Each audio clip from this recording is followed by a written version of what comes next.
Desire. Does it bind us or liberate us? Desire. Should it be fulfilled or given up? We do a deep dive into these questions in the light of Vedanta and are clear about what to do next. In the Lalita Sahasranama, which is a powerful set of 1000 words in praise of the magnificence of Devi, there is a compound Ichha Shakti, Jnana Shakti, Kriya Shakti, Swarupini.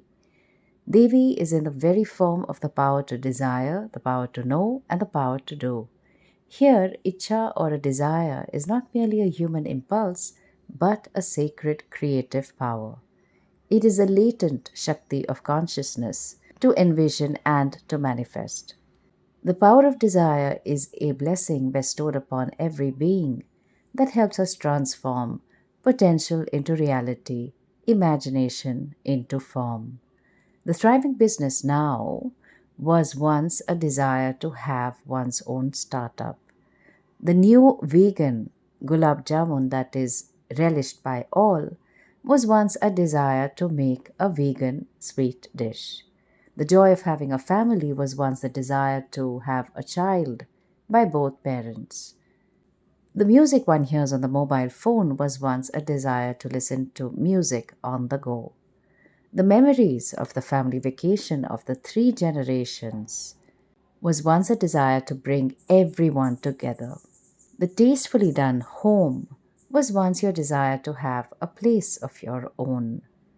In the Vedic tradition, desire is Ichha Shakti. It is not something to be suppressed or feared, but honored as a divine gift, the very Shakti that propels evolution, growth, and the continuous unfolding of the being. You see, the Vedic understanding of desire is remarkably sophisticated.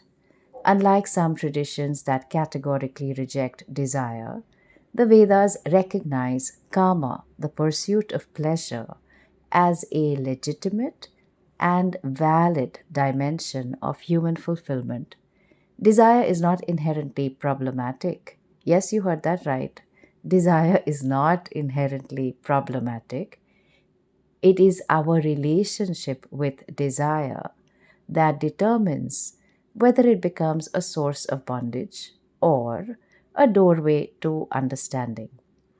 Whenever the four fundamental human pursuits are listed, the order is dharma, artha, kama, moksha. Yes, wealth is important. Yes, pleasure is important. Yes, moksha is important. But what guides all these pursuits across societies is dharma, common sense ethics which religious scriptures only confirm. Dharma, the application of universal values and ethics, is the guiding framework for the pursuit of wealth, pleasure, swarga, or even moksha. Kama is a valid human pursuit because it leads to sukha praptihi, the gain of experiential happiness. The fulfillment of desires leads to emotional maturity. A person who felt denied in childhood enjoys buying things at a whim now without looking at the price tag. A person who felt abandoned in childhood enjoys a fulfilling romantic relationship in adulthood. Balam balavatam chaham kamaraga vivarjitam dharma viruddho bhuteshu kamosmi bharatarishabha. Arjuna, the foremost in the clan of Bharata. In the strong, I am the strength that is free from desire and attachment. In all beings, I am the desire that is not opposed to dharma. In the Gita, Bhagavan says, Bala balavatam asmi. I am the strength of the strong people. Developing physical strength requires dedication because strength is a potential which can be brought to manifestation. And what is potential is Bhagavan. So the strength that is developed is Bhagavan. People are not born with large biceps, they work for them. Even the free will required to accomplish this is Bhagavan. Therefore, that strength which is latent in people and is manifest in the strong That strength is Bhagavan. Now, when it comes to strength, a condition is mentioned because where there is strength, there can always be abuse. Kama and Raga signify ahankara, the self concept. Therefore, it is strength that is free from ahankara. If Bhagwan is not appreciated, the person with strength becomes a source of fear. If he has strength and also binding desire, he becomes a ruffian. We always hear that desires should be removed. It is not possible. Krishna says, Aham kamaha asmi. I am the very desire. Kamaha, desire, is a Shakti, a power without which there would be no creation. Therefore, Kamosmi, I am that very form of desire. And what should this desire be like? It should be Dharma aviruddhaha, unopposed to Dharma. The desire that is in keeping with Dharma is the expression of Bhagavan. Bhagwan would have to be a sadist if he gave you the power to desire and then said that you cannot desire. It is illogical to say that one cannot use what has been given. What kind of torture is that? In fact, the entire karma section of the Vedas provides a list of rituals, mantras, and meditations one can do to gain wealth, freedom from obstacles, a child, and even swarga. When aligned with dharma, desire is not a limitation, but a luminous pathway of transformation where the individual will merges with the universal will. Every desire leads to action and becomes a sacred act of co creation with the divine. In the Taittiriya Upanishad, Bhagwan's fullness and abundance is expressed as So Kamayat Bahusyam Prajayeti. He desired, may I become many. So, was Bhagwan lonely and needed a companion? Not at all. Brahman, the limitless being, manifested the universe out of pure freedom and abundance, not out of need or a sense of lack. It is the sheer joy of self expression, like a radiant sun, naturally spreading its light without any compulsion.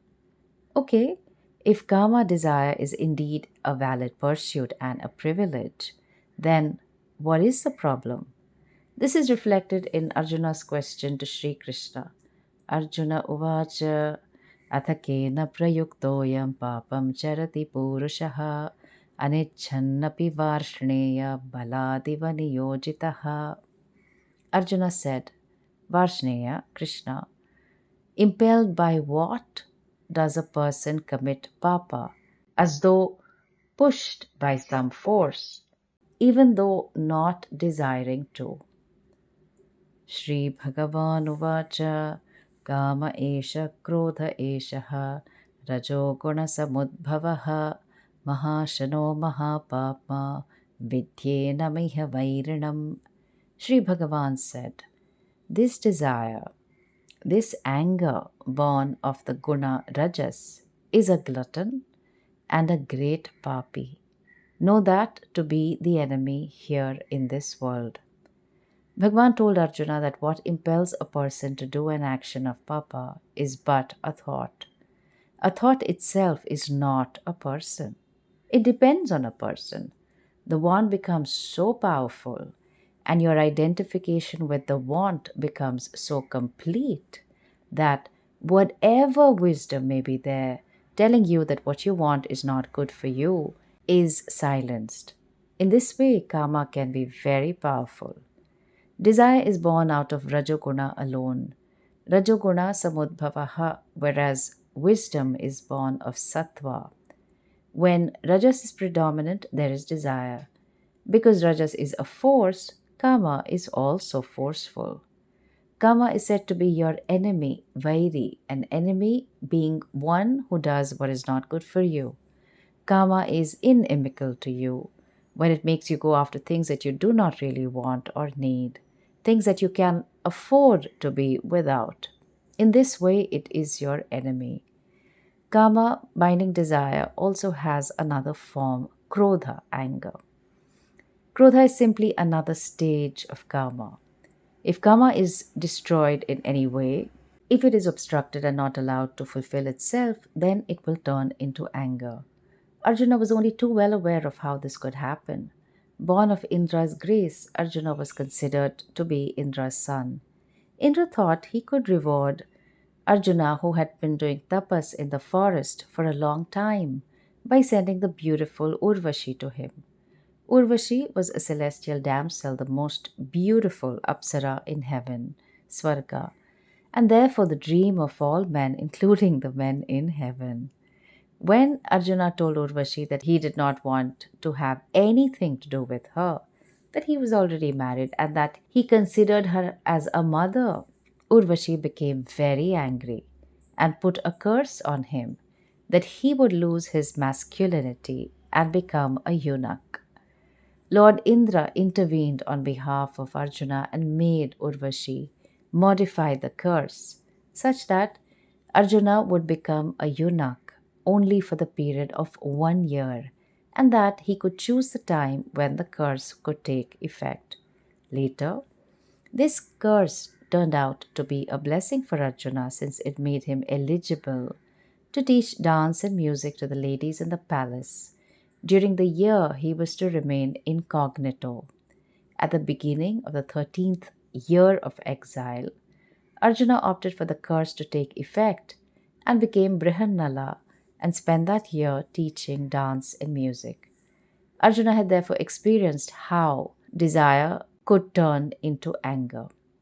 When Urvashi's desire for Arjuna was not fulfilled, it became anger. A person whose love has been rejected can become violent even towards the object of his or her love. Rejected love means that karma, want, is there. It is not like the love that one has for the stars, the moon, the sky, and so on. There, one's mind has no demands as to how they should be or should not be.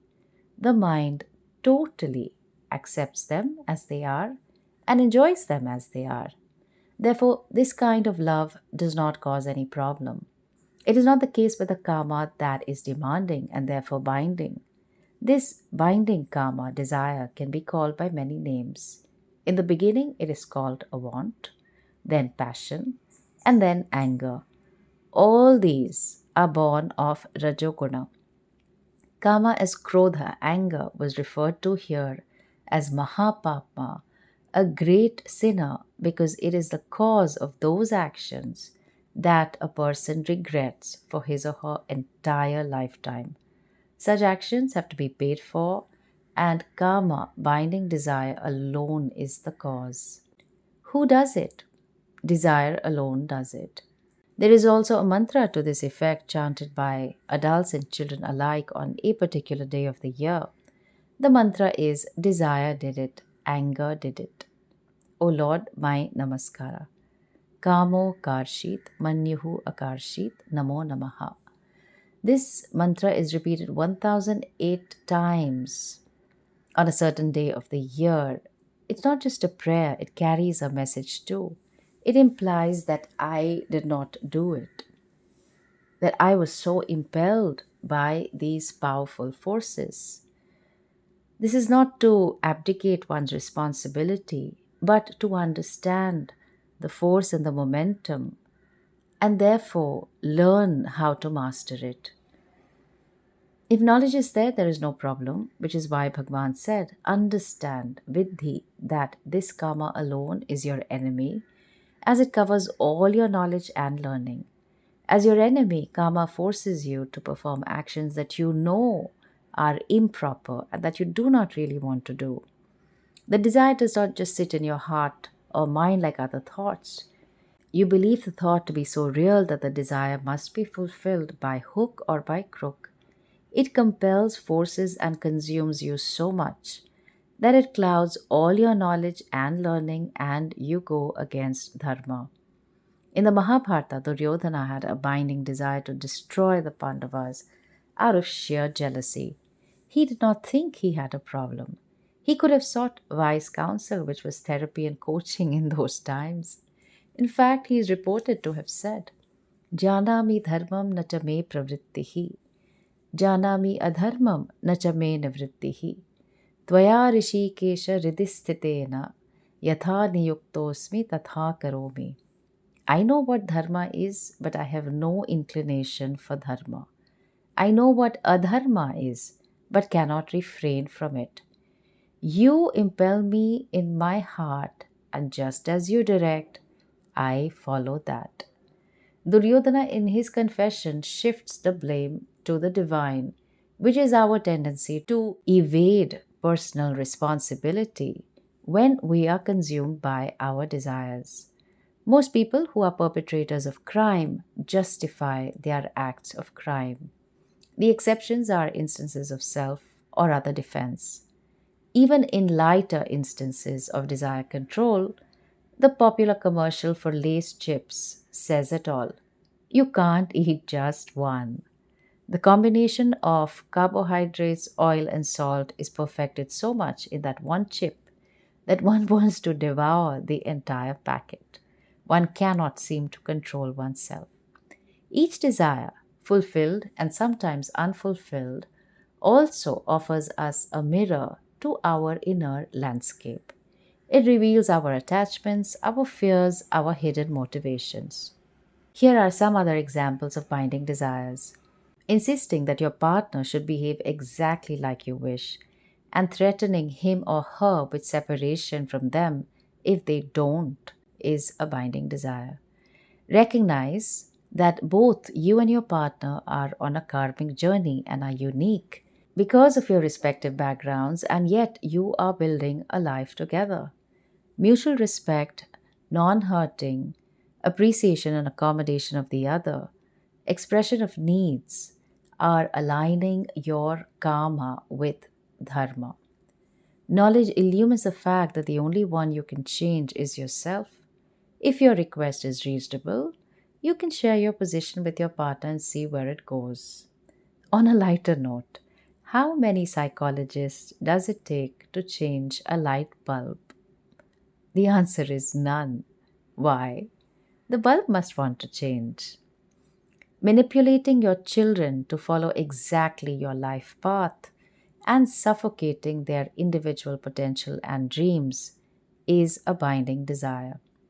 Recognize that your child has come through you but is not your possession. You can point out the pros and cons of possible professional choices, but it is their choice to make. In any case, with the rapid development in technology, the landscape of professions and jobs is going to change dramatically, and we'd rather prepare our children for the same. Obsessively craving promotion and recognition at work, and hence bad mouthing contemporaries, is a binding desire.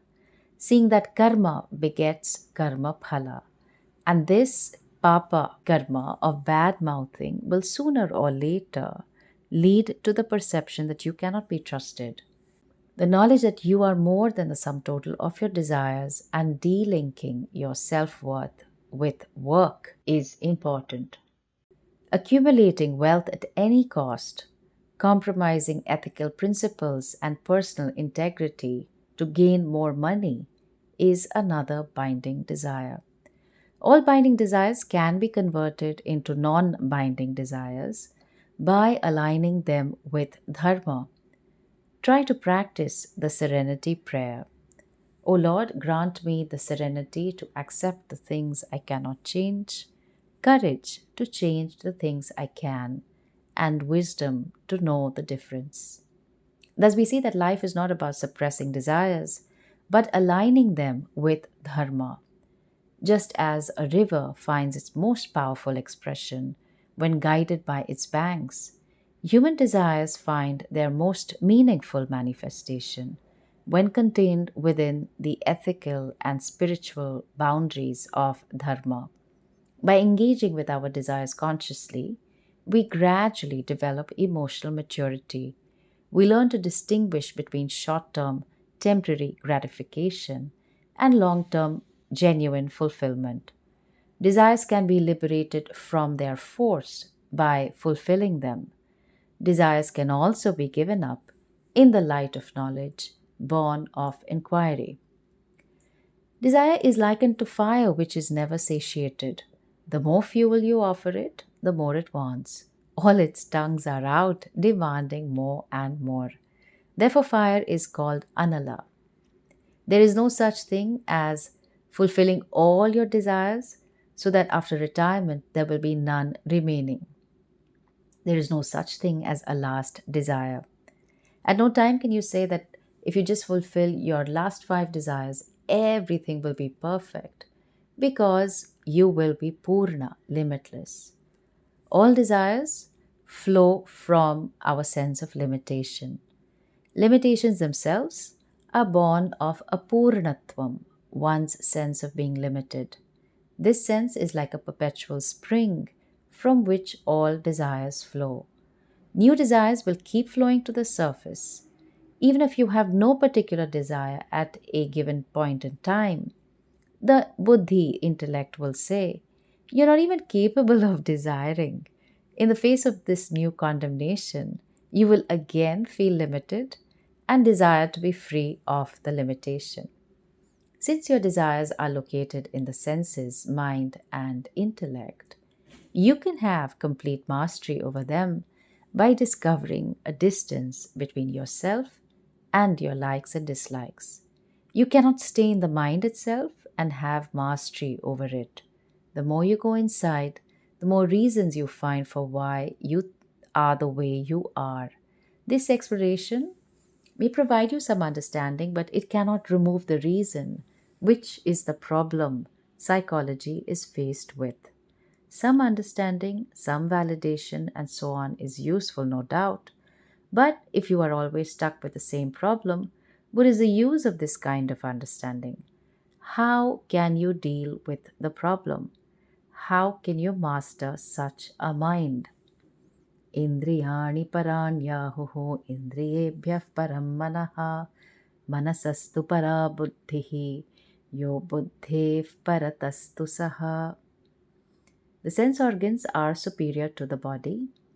The mind is superior to the sense organs. Intellect is superior to the mind. Atma is superior to the intellect. What is the order involved in mastering the mind?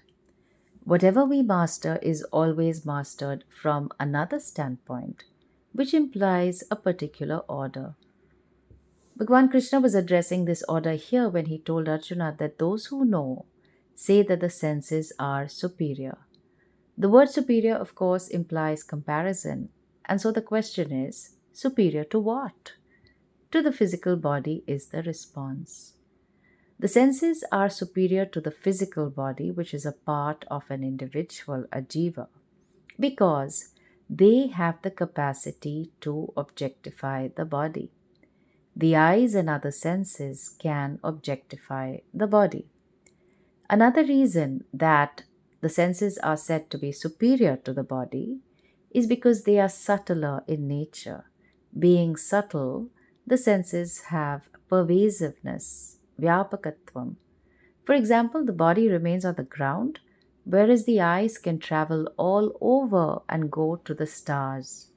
To do anything at all, the entire body has to move, whereas the sense of sight, by simply opening the eyes, has already gone to the stars.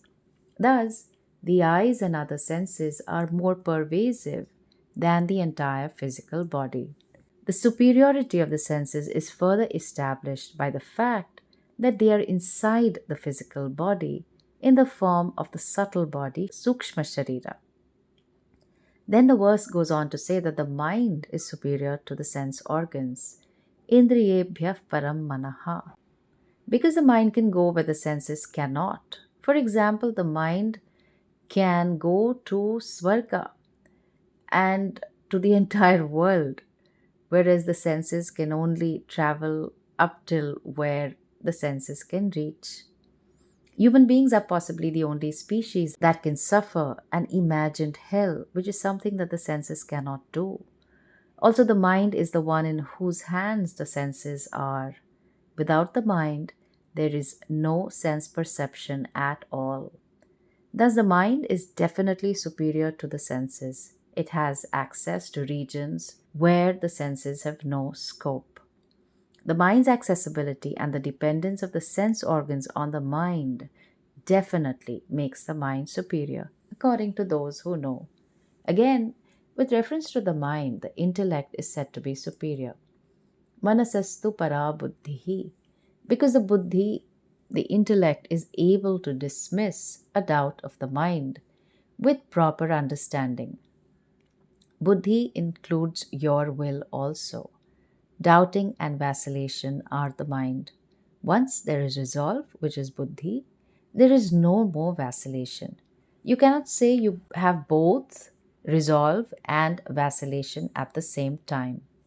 Once the resolve is there, the doubting mind goes away. Thus, the buddhi is definitely superior to the mind. Recognizing that you are limitless takes care of your binding desire. Since the mind and buddhi are the places wherein binding desire moves, we can understand how the desire located in the mind can be so powerful that it can just take the buddhi along with it. So, in order to really deal with your desires, you have to step outside of them. Then you can see exactly where it is hiding. And that is why Krishna went on to say that the one who is above the buddhi, the intellect, is Atma, yourself. What Krishna meant here is that in order to take care of your binding desires, you have to recognize yourself as Paramatma. Whatever you can objectify, like the world outside, your sense organs, your mind, and even your intellect, cannot be who you really are. You are the Paramatma, the limitless. Once you are awake to this fact, the enemy, karma, is no more a problem. This then is how you deal with binding desire drastically and finally. When we begin to inquire into the source of our desires, we inevitably encounter our core ignorance, the misunderstanding of who we truly are, and hence we can inquire and be free.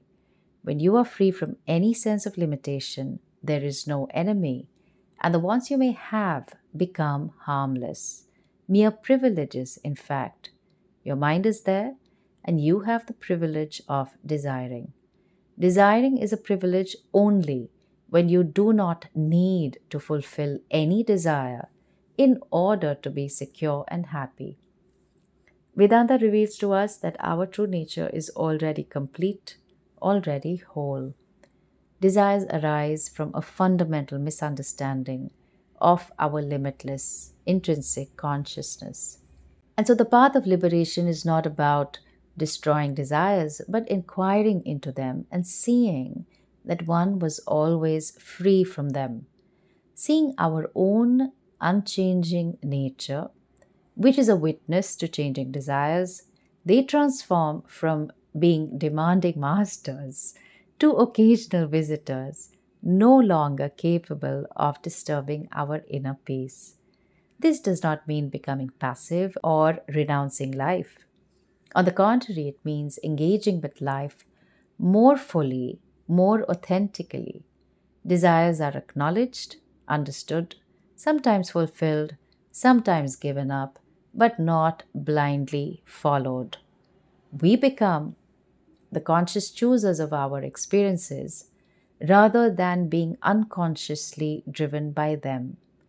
I am the witnessing consciousness, the ability to observe desires without getting entangled in them. As awareness, we see that desires can arise and dissolve without creating turbulence in our inner world. Moksha, or freedom from a sense of bondage, is not the absence of desires, but the understanding that we are not defined by our desires. We are the vast, unchanging consciousness in which desires appear and disappear, like clouds moving across the sky. So, how to decide? To fulfill desires or to give them up? We fulfill desires by aligning them with dharma especially if their fulfillment can contribute to the well being, happiness, and growth of yourself and the other. We give up desires by undertaking the inquiry into oneself. The solution is not an either or, but doing both. In time, we find that we naturally grow out of desires, and a lot of our binding desires are reduced to preferences, such that life itself is a luxury and a privilege. Your favorite toy when you were 8 years old is nowhere to be found. You grew out of your desire for that favorite toy. That toy was replaced by many other things, and as you kept growing, you grew out of your desire for them. Ignorance and not desire is the cause of human suffering, but it can also be the pathway to ultimate liberation. Like a double edged sword, desire cuts through the fabric of human experience, revealing both our fundamental limitations and our potential for spiritual awakening. The Bhagavad Gita offers a powerful metaphor for desires. They are likened to an immense tree of samsara, the cycle of repeated birth and death. This tree has its roots in ignorance, branches of attachment, and leaves of countless transient experiences. Each desire becomes a branch, drawing us deeper into the mistaken notion of separateness, away from our true, unchanging nature. But through self inquiry, we can gradually cut this tree at its roots. This does not mean forcibly eliminating desires, but understanding one's fundamental nature. Each moment of engagement with our desires is a step towards moksha, the recognition of our true, boundless nature.